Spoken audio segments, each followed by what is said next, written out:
Today's story is dedicated to my friend Richard Paul. A link to his YouTube channel is down in the description field below. The Basket Chair by Winston Graham. Read by Huw Carr. Whitleaf had his first coronary when he was staying with his niece, Agnes, and her husband, Roy Paintner. He came through it, as of course he fully expected he would. When a healthy man is struck down with a near-fatal blow, it is as if he has walked into a brick wall in the dark. He is brought up starkly against the realization of his own mortality, and there is nothing to cushion the psychological shock. But Julian Whitleaf had lived so closely with his own mortality for so long that a heart attack was just another obstacle to be carefully surmounted and added to his list of battle scars. No doubt this attitude of mind had helped him to stay alive when probability was not on his side. But this was a nasty business, so painful and so disabling. It was hospital for 3 weeks, and then it would be another 4 at least in Agnes's house before he was well enough to go home. The doctor had been a little reluctant to let him out of hospital, but Whitleaf badly wanted to leave, and Agnes had had some training as a nurse, and said she could manage, as Roy was out all day. She was a highly efficient woman. Although she was his only surviving relative, Whitleaf had never really cared for Agnes. She was a childless, stocky, formidable woman of 40, who made ends meet on Roy's inadequate salary, and found time and money for endless good works. Yet, whether it was the Red Cross, or the Women's Institute, or the Homebound Club, every good deed was performed with the same grim, patient efficiency, so that joy was noticeably lacking from the occasion. Far better, Whitleaf thought, and had sometimes said, if she took a paid job of her own to supplement the family income, but the advice was not appreciated.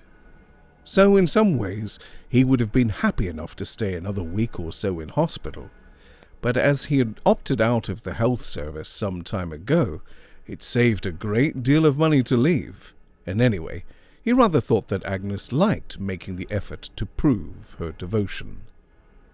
Another 4 weeks with Agnes, mainly confined to his bed, was a daunting prospect, but the time would pass. Whitleaf was a great reader, and Agnes brought a portable radio up to his bedroom. He would have time to ruminate, time to rest. At 65, one became philosophical. He had had an interesting life, and it bore looking back on. Born above a small bookshop in Bloomsbury, he had been vaguely literary from an early age, but his talents had lain in the unprofitable fields for which Bloomsbury in the 30s offered so much scope. Apart from helping in his father's bookshop, he had worked on 2 Fabian magazines, then had been assistant editor to a Theosophist newspaper, which shortly folded up. He had received and done freelance work, had dabbled in spiritualism, and then become secretary to the Society for Psychoneural Research. Here he met Mrs. Melanie Buxton, who financed the society, and had become her lover. At this stage, the war had come, and he had found himself a reluctant soldier entering a world which had almost no physical or psychological resemblance to the ingrown, rather intense fringe intellectual world he had inhabited before. For a while, the fresh air and the hard life did him good. He strengthened and broadened and mellowed under it. But in 1943, he was invalided out, having been twice seriously wounded in the desert and having contracted asthma and a kidney complaint from which he would suffer for the rest of his life. To his surprise, he found himself a rich man. Mrs. Melanie Buxton, who was 20 years older than he was, had just died, and she left the bulk of her personal fortune, about £200,000, to Julian Whitleaf, to help him continue in the paths of research to which we are both devoted. Whitleaf sold the bookshop, which he had also just inherited, and at 40 years of age settled down to the existence of a quiet, ailing dilettante. He never went back to live in Bloomsbury, but bought himself a pleasant service flat in Hurlingham, and never moved again. There was no one to oversee his interpretation of Mrs. Buxton's will, but to fulfill the spirit of the bequest, he kept the society in being with a tiny office and a secretary, and continued to review books and write articles on paranormal phenomena. So, gradually, he became something of an authority. Once or twice he helped to conduct inquiries into so-called haunted houses. He continued to dabble in theosophy. He was known as a fair-minded communicator on the spiritualist scene. He was neither a committed believer nor a scoffing skeptic. Editors of national newspapers, confronted with an unusual book, which did not quite fit into any of the recognized slots, would say, "Oh, send it to Whitleaf. See what he makes of it." He never married. His experiences with Mrs. Buxton had satisfied him, and his ill health after the war was a sufficient disincentive to extreme physical effort. He joined a good London club and had many friendly acquaintances there, or among those with interests like his own. But he had no real friends. He did not feel the lack of them. He looked at life through books. He was a precise, quiet man, sandy and rather small, who spoke without moving his lips. He lived very much within his income, and never gave money away, except £20 to his niece each Christmas. His visits to her were annual and largely a duty. She was the daughter of his sister who had died in the 50s, and blood, he supposed, etc., but it was really rather an effort. He would, he knew, have made an excuse to stop the visits before this, had it not been for her husband Roy, who had a responsible but dead-end and underpaid job on the railways, and who, apart from being a nice, inoffensive chap for whom Whitleaf felt some sympathy at having married Agnes, also appealed to the other interest in Whitleaf's life, which was the steam engine. This was the topic of conversation 4 nights out of the 7 that Whitleaf usually came to spend with them, especially when Agnes was out on some charitable mission, and sometimes at the weekend the two men would go away to the railway museum, which was only a few miles away, and study the old locomotives and compare notes. It was a bond. And when he was dangerously ill 2 years ago after a gallbladder operation, Roy had come up to London each week to see him, and had brought up old catalogues and lists of engines from the days of steam, which he had been able to borrow from the local files. Now that Whitleaf was convalescing in their house for a lengthy period, he felt he should pay them something for his keep, and he offered them £5 a week, which Agnes accepted, grudgingly, he thought. But it would be a considerable help to them, he well knew, and not to be sniffed at, his weekly cheque. Agnes spent no more time on him than she would have done on her unpaid good works.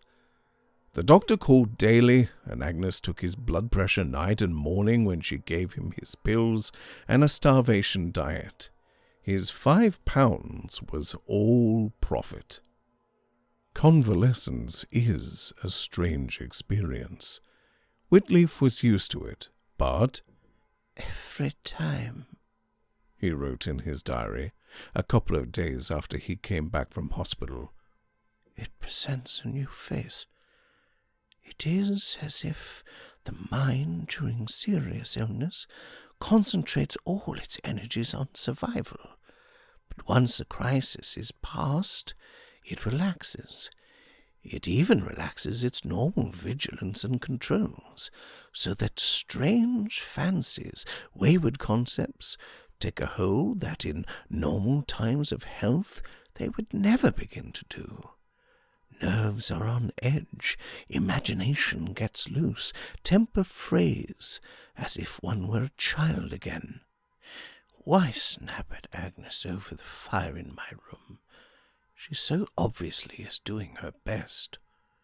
Why allow oneself to think so much about the basket chair? Whitley's diary was the one thing he had kept to all his life. Very often he wrote in it thoughts which later were useful to him when reviewing books or writing articles.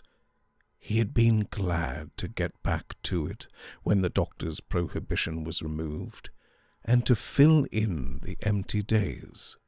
He had always done this after his operations, even calling on the nurses to help him. This time, happily, there had been no unconsciousness, only great pain, and then forced immobility. Of course, he wrote 2 days after that, one wonders how far all paranormal phenomena are explained in this way. And in this context, what does explained mean? Imagination gets loose, I wrote over leaf. But how do we separate illusion from reality? We define reality as something which, because it is apprehended by the majority of men, is therefore assumed to exist. But does consensus of opinion necessarily prove the positive of any theory of reality? Still less, therefore, can it disprove the negative. Galileo believed that the earth moved round the sun. He was the scientific eye, perceiving what others could not see.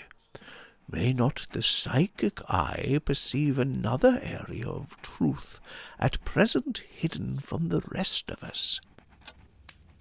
Is something worrying you, Uncle? Roy asked that evening, when he was sitting with him after supper. No? Why? You keep staring at the fireplace as if something didn't please you. Not at all. Nothing is worrying me. But in fact I was looking at that chair on the other side beside the lamp. That one? What about it? It's new, isn't it? I mean, new to you, since my last visit. We've had it about a year. Agnes bought it at a sale. It's a bit of a rickety old thing, but it's very comfortable. You'll be able to try it in another week or so. It looks 70 or 80 years old to me. Maybe, but it's strong.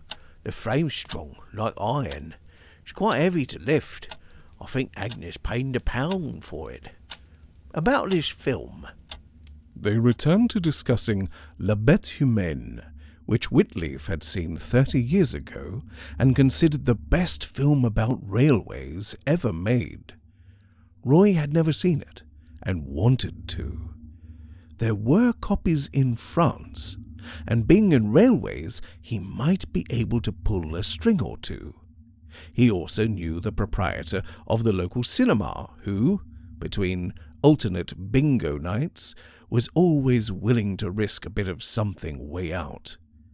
He preferred sex or horror films, but if the French film were offered to him to show for a couple of nights without rental charge, he would certainly agree to show it. But it would cost money to bring it over and to put it on. It was no good Ron trying to do anything unless he knew Uncle Julian would bear the cost. Uncle Julian was doubtful, discouraging. He'd wanted to know a lot more about what he'd be letting himself in for before he even considered it, They were discussing it for a long time and came as near an argument as they ever got, Roy pressing and Whitleaf hedging away. After Roy had gone, Agnes came in and settled him down for the night. It was diuretic pills in the morning and potassium pills at night, and she gave him these now, and saw his inhaler was within reach, threw some slack coal on the fire, which kept it in most of the night, but almost extinguished it as a provider of heat, and then stood by the bed, square and uncompromising, and asked him if he wanted anything more. He said no, and she kissed his forehead perfunctorily and left. It was 11 o'clock. He read for a few minutes, and then put out the light and composed himself for sleep. The room and the house were very quiet. Roy and Agnes were separated from him by the bathroom and the box room, and their movements could not be heard. In the distance, a diesel train hooted. It was a lonely sound. Then the basket chair creaked, as if someone had just sat down in it. "I think," said Dr. Abrams, "you might have stayed in another week. Are you moving about too much?" "No, only once or twice a day with my niece's help, just as you advised." "He never has need to stir a finger otherwise," said Agnes uncompromisingly. "Well, the electrocardiograms are satisfactory, but why aren't you sleeping?" "I do well enough when I get off, but it takes an hour or two to compose myself." "He sleeps in the afternoon," Agnes said. "I expect it takes the edge off. I can never sleep at night if I have a nap after lunch." "The breathing all right?" "No worse than usual. I always need the inhaler a few times." After the doctor had gone, Agnes came back and found Whitleaf writing in his diary. "You shouldn't do that," she said. "It tires you. Dr. Abrams was asking me if you were worried about something. I said not as far as I know." "Not as far as I know either. Tell me, Agnes, about that basket chair. Roy says you bought it in a sale." Agnes looked rather peculiar. "Yes? Why? What's wrong with it?" "Nothing at all. But what sale?" "Oh, it was that big house about a mile out of Swindon. Do you remember it?" "No, you won't, I don't expect." "Do you mean Furze Hall?" "No, beyond that. There was a Mrs. Covent lived there, all by herself, with only one servant. It had 34 rooms. Fantastic. She was 80 when she died." "What made you go?" "Oh, it was advertised. Carol Elliott wanted a few things, you know, from down the road, so I went with her. It was an awful old place. She'd let it all go to ruin, this Miss Covent. All the roofs leaked. I should think it was being pulled down. Most of the furniture was junk, but went very cheap. I paid £1 for the chair, and £1 for that bookcase in the hall, and £2 for 4 kitchen mats, and—" Agnes went on about her bargains, and then switched to some other subject, which Whitleaf ignored. "Do you know anything about it?" he asked presently. "About the house where you bought those things?" "The Covent's place? Well, of course, I've never been in before. Hardly anyone had.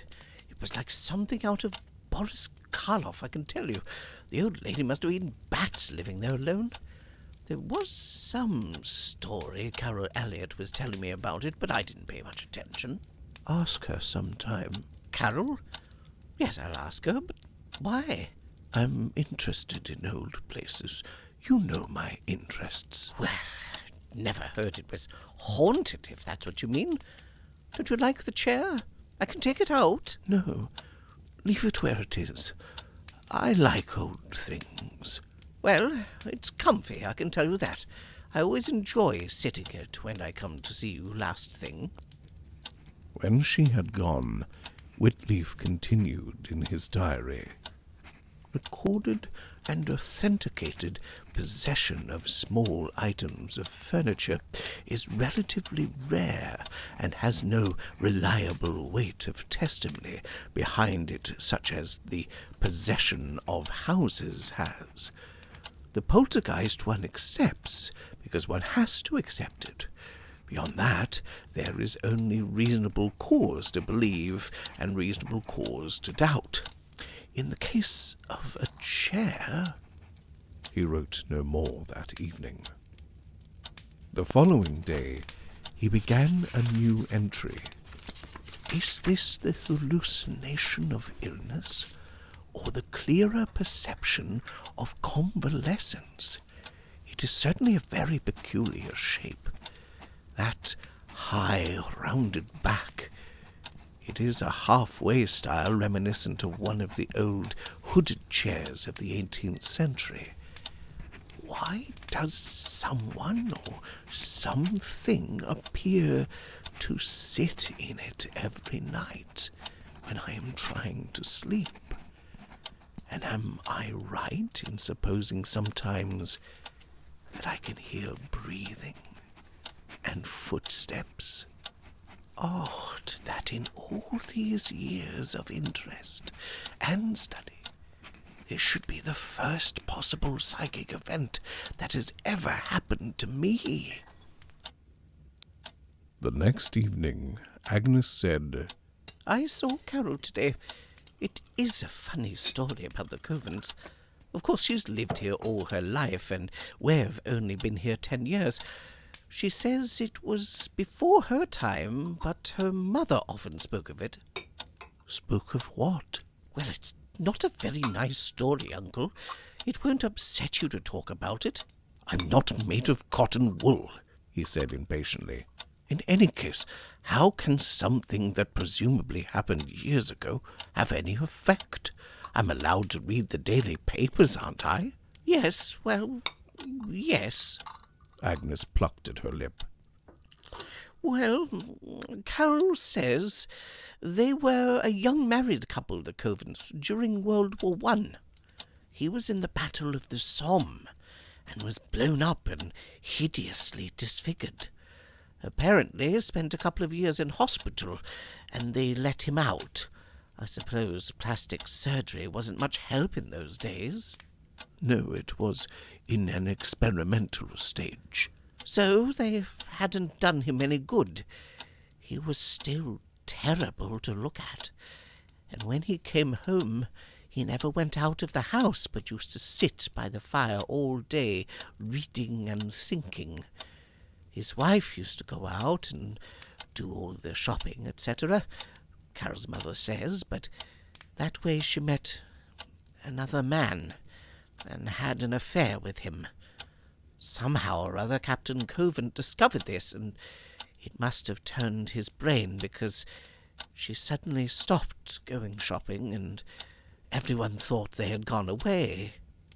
Whitleaf felt his heart give a slight, excited lurch. Interesting. After a few weeks, someone got suspicious, and they broke into the house, and there they were, both dead, one on either side of the empty fireplace. Apparently, he tied her to a chair and then sat down opposite her and watched her starve to death. Then he cut his own throat. That's what the doctor said. It was a big sensation in the 1920s. Very interesting, said Whitleaf. Well, horrible, I say. They hadn't any children, so the property came to his eldest sister, and she took it over and lived there until last year. I tell you, the house would have given me the creeps without any funny stories. Silence fell, and the door downstairs banged. That's Roy, said Agnes. I'll get him to shift the chair tonight, just so it won't worry you. Not at all, said Whitleaf. Leave it just where it is. Agnes shivered. Don't tell Roy. He's superstitious about these things. Whitleaf shifted himself up in the bed. do realize I remember the First World War. Do you, Uncle? Yes, I suppose you do. But you'd be very young. I well remember celebrating the armistice. I was 13 at the time. It never occurred to me that I would have to fight in another war myself. When she had gone downstairs to get Roy his tea, Whitleaf wrote just one sentence in his diary. I wonder if this chair, this basket chair, was the one Captain Coven sat in, or was it hers? That night, although he was still not sure about the breathing, he was quite certain about the footsteps. The creaking of the chair as someone sat in it began about 10 minutes or so after he was left alone, and went on for a little while with faint, furtive creaks. They were very faint, but very distinct as someone stirred in the chair. Then, also quite distinctly, there was the soft pad of footsteps, about 6 or 7, moving away from the chair towards the door. They did not reach the door. They stopped halfway and were heard no more. Presently, the creaking died away. It is surprising what tension is generated by the supernatural. One can write about it. One can attend spiritualist seances. One can even visit haunted houses and still remain detached, scientific, aloof. But in a silent bedroom, entirely alone, with only this wayward, wandering spirit for company, Julian Whitleaf felt himself screwing up to meet some crisis that he greatly feared he could not imagine. It was clearly not doing his health much good or aiding his recovery. The whole thing was strikingly interesting, but he would have to take care, to take great care, to find some means of rationalizing this experience so that he could regain his detachment. Only his diary helped. Supposing, he wrote, that I am not the victim of a sick man's hallucination, and that, for some reason, I have become clairaudient. Some reason could well be the rare combination of my hypersensitive perceptions during convalescence and the presence of a chair with such an evil aura amounting to possession. Supposing that, then is there any resolution or solution of the situation in which I find myself? Is there any progress in this nightly occurrence? Is there a likelihood that I may become clairvoyant too? And in the circumstances, would I wish to be? Hardly. Why are there only 6 or 7 steps, and why do they always move towards the door? That night there were exactly the same number of steps, but they were quite audible now. A soft, firm footfall, measured but fading at the usual spot. Whitleaf never kept his light on, but Agnes had lent him her electric clock, which had an illuminated face, so that when one's eyes were accustomed to the dark, one could just see about the room. And tonight, a pale blue flame was flickering in the fire, so this helped. But sitting up in bed, Whitleaf wished there had been no such fire, for the flame conjured up movements about the old chair. He thought, insanity is not evil, yet it so often wears the same guise. Covent must have been insane, driven insane by his own mutilated face rather than by jealousy of his wife. Only an insane man could tie a woman to a chair and watch her starve to death. I must examine that chair more closely. There may even be signs of where the rope has frayed the frame.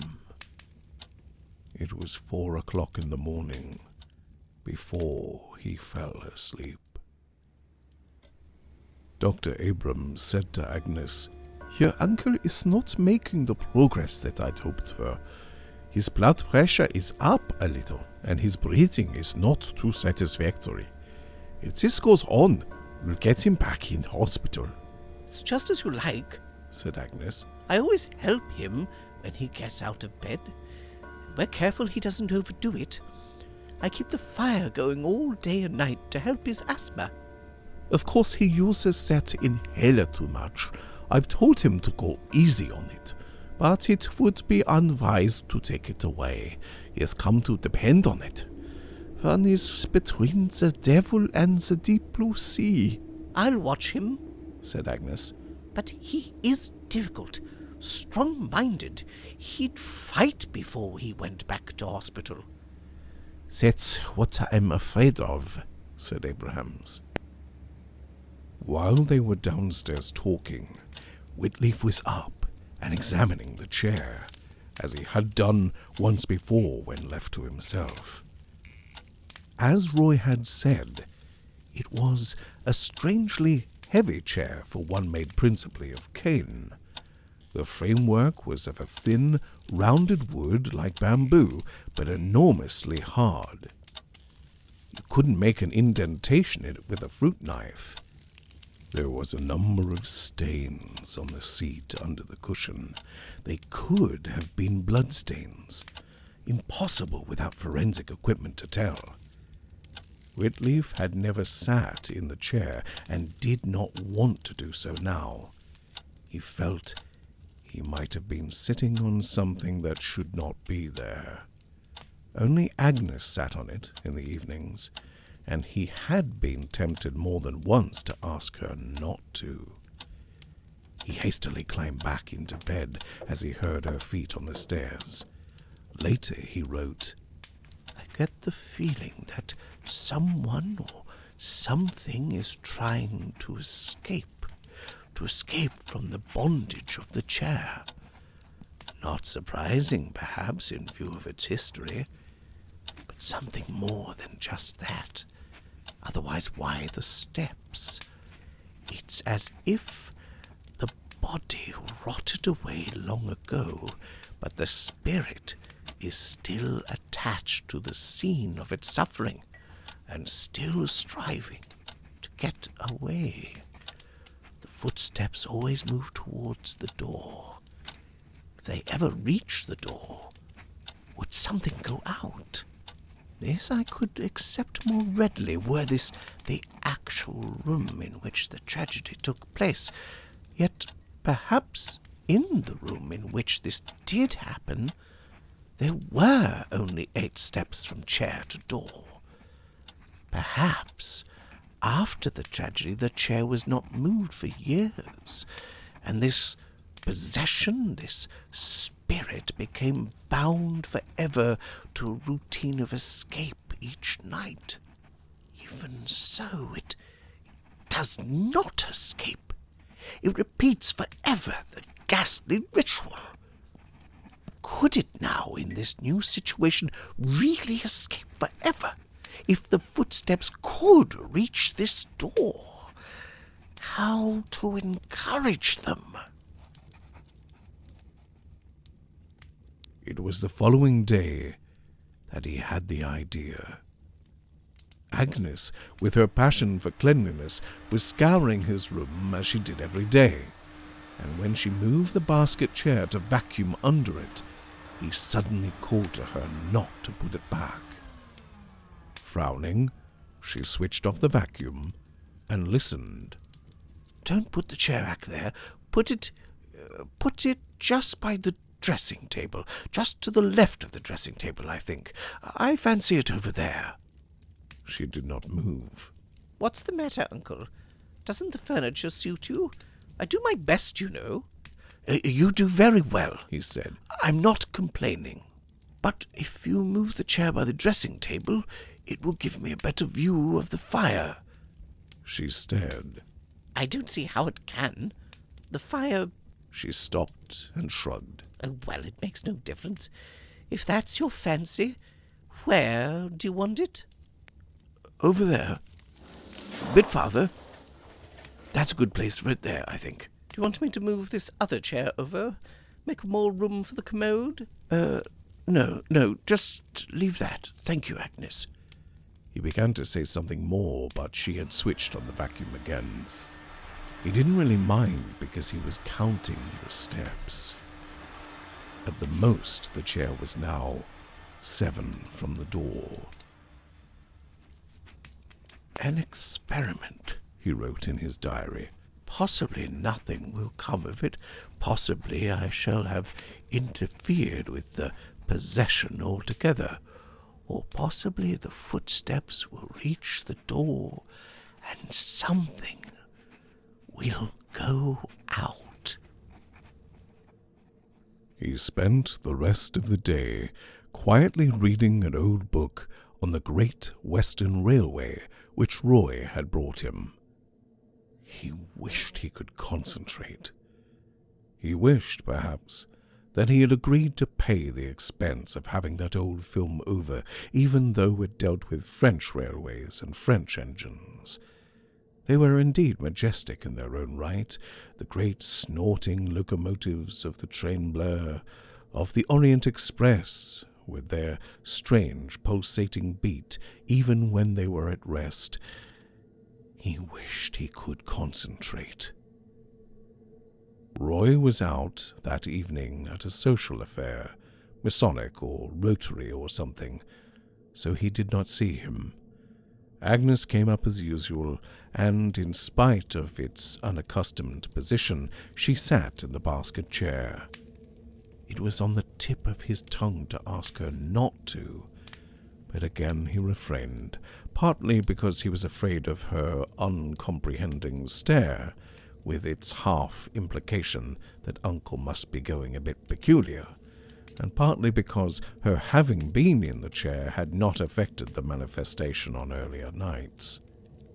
She stayed longer than normal, talking about some work she was doing for refugees, and he listened impatiently, longing for her to be gone. She stayed, in fact, until Roy came in, by which time it was nearly midnight. Then she gave the fire an unsympathetic poke, thumped his pillow, saw that he had enough water for the night, gave him her perfunctory kiss, and was gone. Roy had come straight upstairs, and the house soon settled. Whitleaf's heart was thumping. To try to ease it, he began to compose the article he would write for one of the psychic papers on his experiences with the basket chair. One of the psychic papers? But possibly the Guardian would print it, or even the Times. It all depended upon the end, upon the resolution. It all depended on what happened tonight.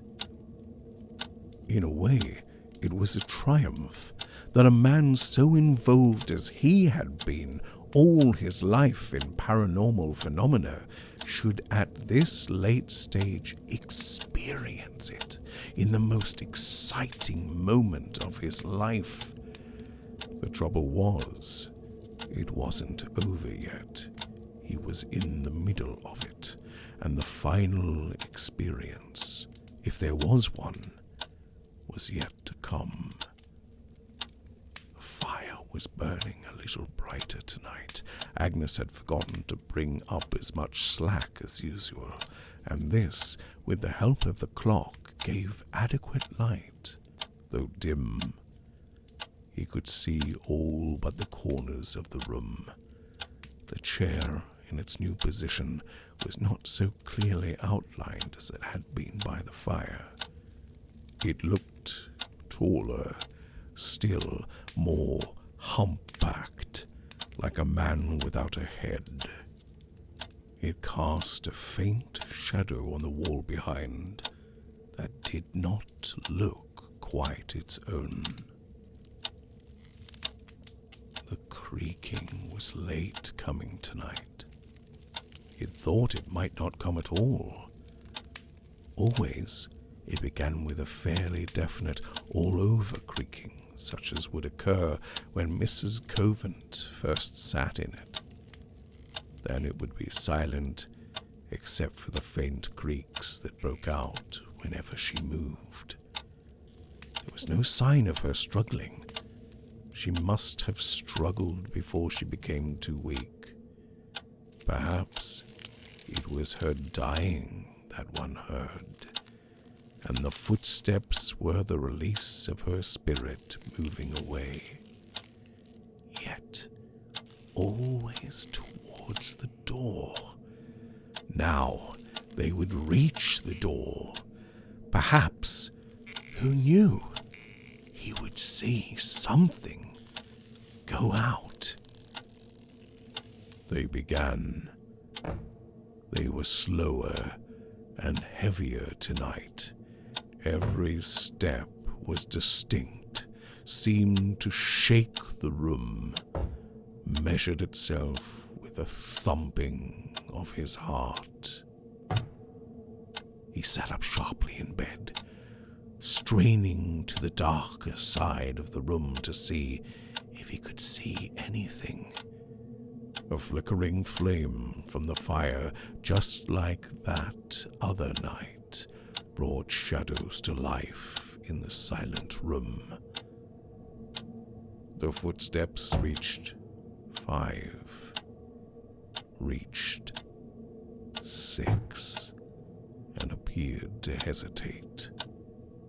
They were at the door. A 7th, and then the fire did play tricks, for he saw the door quiver and begin to open. He screwed up his eyes, one hand pulling at the skinny flesh around his throat. But there was no mistake. He was seeing something. The door was literally opening to allow something to go out. He could feel the difference in the air. The door was wide, and something must be going out. Then he twisted round in bed, clutching at the rail behind him, trying to get up, to move away, to get out of bed and scream. Because round the door, a hideous, deformed face was appearing, with one eye and the flesh drawn up and scarred, and a gash where the mouth should have been, and no recognizable nose. It was clear then, quite clear, that moving the chair was not enabling Mrs. Covent to go out.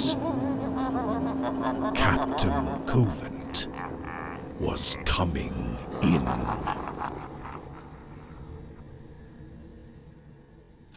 It was always a possibility, of course, said Dr. Abrams. The pulmonary edema was an added complication, but I'm disappointed. He gave one the impression of great tenacity, great physical tenacity, I mean. Such men can often endure more than ordinary men, and yet recover and live to a great age. Well, I could tell you would give me the shock of my life, said Agnes, drying her eyes. I came in 7:30 as usual, and there he was, half out of bed and clutching his throat. He seemed all right when I left him. We were a little later than usual, about 12 it would be. I never heard a thing in the night, but he'd such an expression on his face. He'd been dead for some hours. He probably died soon after you left him. I think the expression is due to the nature of the complaint. A sudden great pain, shortness of breath. No doubt he was trying to call you. He had a bell there, said Roy. It was on the table, just there on the table. I'd have heard it if he'd rung. I always sleep light. Yes, well, there it is. There it is.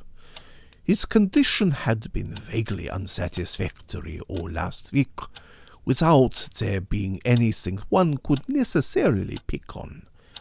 I take it you're his nearest relatives? His only relatives, said Agnes. But he was well known in his circle. I think there will be a fair number of people at the funeral. There was a fair number of people at the funeral. Representatives of societies with long names and short membership lists, club friends who had known Whitley for a long time, 1 or 2 newspaper men, nominees from charities which had benefited in the past, some of Agnes's friends. It was a fine day, and the ceremony passed off well. After it, after a discreet interval, after a quiet period of mourning, Agnes and Roy burned the diary which had first put the idea into their heads. By discreetly opening it each afternoon while Uncle Julian was asleep, Agnes had been able to keep in touch with the progression of his thoughts. At the same time, they burned a rubber mask of humorously unpleasant appearance, which Roy had bought in the toy department of a big store and painted and oated to look more hideous. There seemed no particular reason to burn the mop with which Agnes had bumped nightly on the ceiling beneath Uncle Julian's bedroom, nor did they bother to burn the basket chair which Agnes had bought in a jumble sale, and whose cane had the peculiarity of reacting with creaks and clicks about 15 minutes after a person had been sitting in it, a peculiarity they had not noticed until Uncle Julian had drawn attention to it in his diary. It seemed a pity, Agnes said, to destroy a useful chair. That spring they had their first real holiday for 10 years. They went to the south of France for 2 weeks. Roy had considered giving up his railway job, but for the moment he was keeping it to see how much Uncle Julian's invested income brought in. On the way back from the south of France, they spent 2 days in Paris, and Roy made some inquiries about the film he was interested in. Later that year in Swindon, he intended to give a private showing to his interested friends of La Bête Humaine.